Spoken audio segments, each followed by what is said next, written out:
Fala galera, tudo bom? Tô aqui em mais uma obra minha.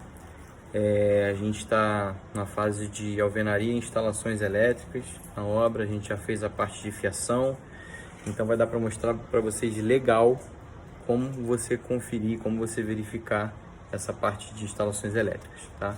Eu vou botar também o projetinho de tomadas para vocês entenderem como fazer essa conferência olhando o projeto e o que foi feito no campo, né? Que isso é muito importante. Você está sempre batendo com o projeto que está sendo feito. Muitas vezes tem revisão, ou seja, tem uma alteração de projeto, então você tem que ficar sempre ligado e conversando com o arquiteto, conversando com o engenheiro, questionando as coisas. No projeto, quando um projeto é muito completo, ele mostra quantos circuitos vão precisar ter no apartamento, o que vai ser 110, o que vai ser 220. E é isso que eu quero mostrar para vocês. Então vou mostrar primeiramente o quadro aberto aqui para vocês. A gente já montou o quadro, já fez a disposição de disjuntores, mas vou tentar explicar. Não vou entrar em muitos detalhes, porque essa parte é uma conferência assim, é mais técnica. Então eu acho que o principal é o que eu vou falar aqui. E vamos ver o que vocês acham. Bom, eu sei que alguns de vocês não devem entender muito bem sobre fase, neutro, terra, retorno, e isso é uma coisa que eu acredito que vocês teriam que dar uma pesquisada. Eu vou tentar explicar para vocês de uma maneira mais simples, mas caso reste alguma dúvida, entre em contato comigo, tento explicar da melhor maneira possível. Bom, aqui a gente tem o quadro aberto, tá? Eu tirei a capa do quadro e eu vou explicar para vocês como é que funciona essa parte de elétrica do apartamento. Tá? A gente tem esses 4 fios aqui de 10 milímetros, tá? Que nada mais é do que o quê? 3 fases e um neutro. Esses 4 fios, ele vem do PDMP do prédio, que é a alimentação que vem da rua, passa pelo PDMP do prédio, que é um relógio para constar quanto você está gastando de energia, e aí ele vem alimentar o nosso quadro aqui, tá? Então, são 3 fases, é um quadro trifásico, tá? Se você ver aqui, são 3 fases e um neutro. Esse é um disjuntor DR. Eu vou deixar explicado aí o que seria o DR. É muito importante você colocar esse DR hoje em dia nos quadros, porque ele é anticurto, tá bom? E aí, a gente tem aqui alguns disjuntores de 220.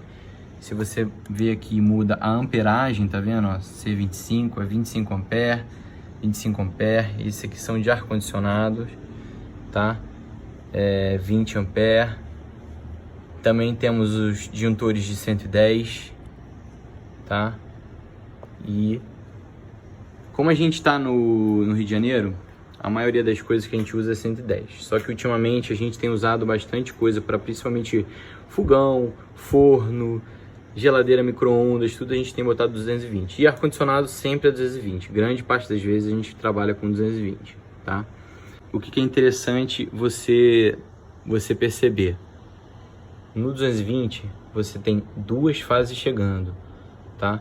No 110, você tem uma fase. Normalmente a gente trabalha com disjuntor para área seca de iluminação, um disjuntor de tomada para área seca, um disjuntor de iluminação para área molhada, um disjuntor de tomada para área molhada, e a cozinha, que é uma área que normalmente precisa de mais tomadas, a gente aumenta o número de disjuntor, tanto de 110 quanto 220, tá? Agora, tomadas, iluminações, a gente coloca normalmente 110, tá? O barramento, tá vendo? O que significa esse barramento? Nada mais é do que ele tá saindo do geral e alimentando todos os disjuntores. E aí dali de baixo ele vai para dentro do apartamento alimentar tomadas, iluminação e outros. Quando a gente fala de trifásico, um barramento trifásico significa que ele é alternado, tá? Ou seja, tá vendo? tem uma fase ali, uma fase aqui e uma fase aqui. Aí ele volta para aquela fase que é a mesma fase dessa aqui, para essa aqui e essa aqui. Ou seja, quando você coloca um disjuntor 220, você bota um aqui e um aqui, por exemplo. Então é uma fase de um desses fios aqui e a outra fase do outro fio, tá? Isso é importante vocês saberem.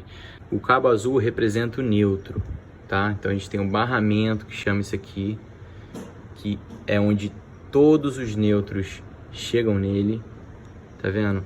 O neutro que vem do quadro, ele alimenta todos esses nêutrons daqui, que vai alimentar o quadro todo.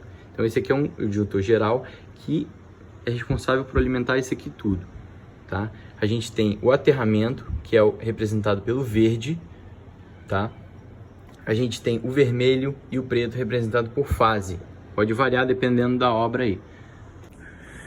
Parece um pouco confuso. No começo é confuso porque é uma coisa nova, tá?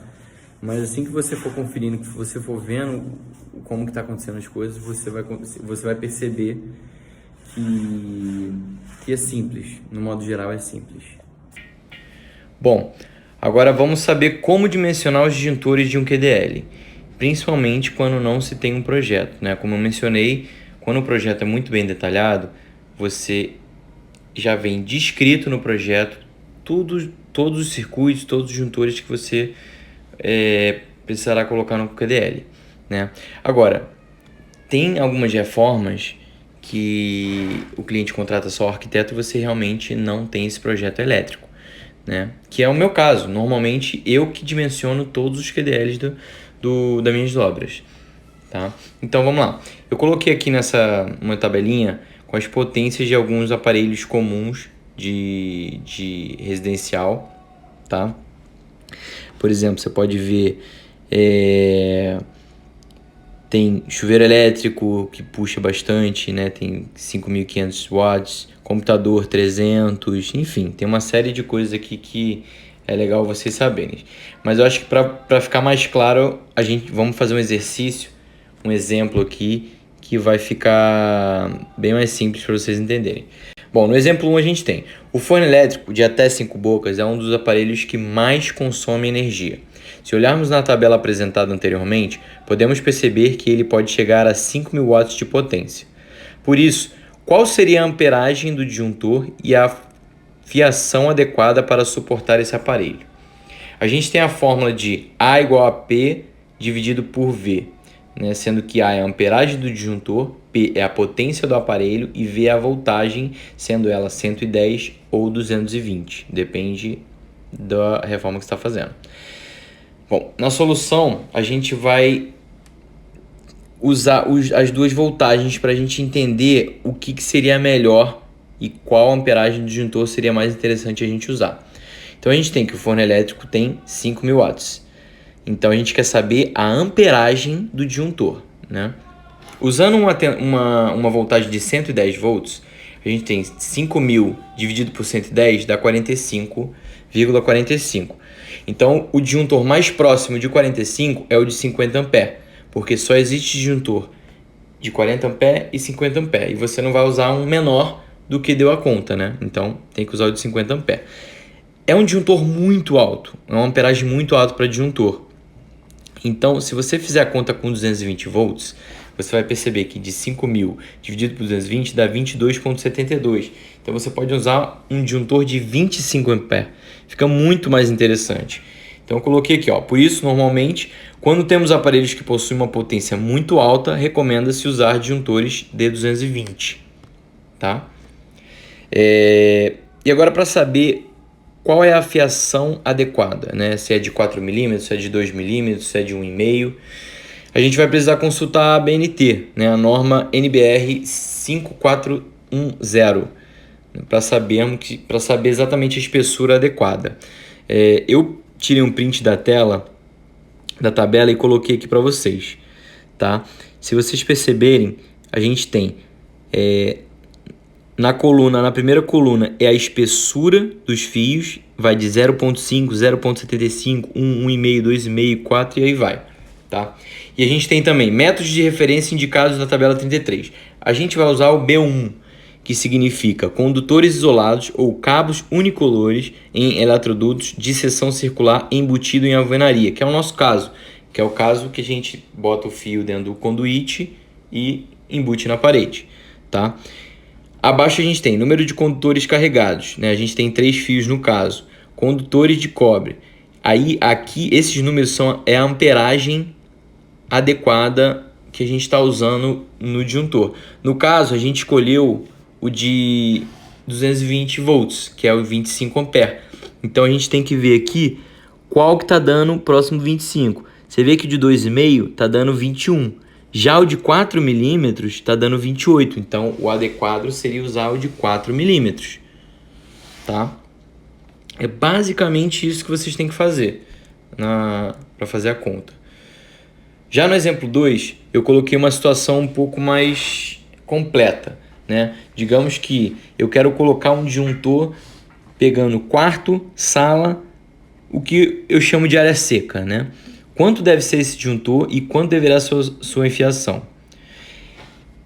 Aí eu considerei que na sala, nos quartos, vão ter 2 televisões, uma impressora, um conjunto de som, um ventilador, 2 computadores e eu coloquei uma margenzinha de erro de 200 watts porque a gente realmente nunca sabe o que vai ser usado pelo cliente, né? A gente estipula alguma coisa para a gente poder ter uma base de cálculo, mas na verdade a gente não sabe exatamente se ele vai botar um carregador ali, se ele vai botar uma outra televisão, enfim, a gente tem que pensar nessas surpresas e joga um pouco para cima.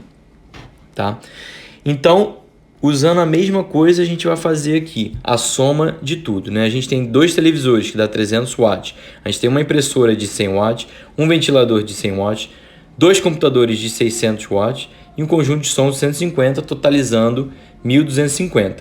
Acrescentando a margem de erro de 200 watts, a gente totaliza 1.450 watts, tá? Nesse caso, a gente vai usar 110 volts. Se você usar 220, você vai ver que vai dar um disjuntor muito mais baixo. Usando 110 volts, a gente tem o cálculo da amperagem. 1450 dividido por 110, que dá 13,20. O disjuntor mais próximo do 13,20 é o de 16 ampere, porque a gente tem de 10, de 16, de 20, 25 e 32 e por aí vai, tá?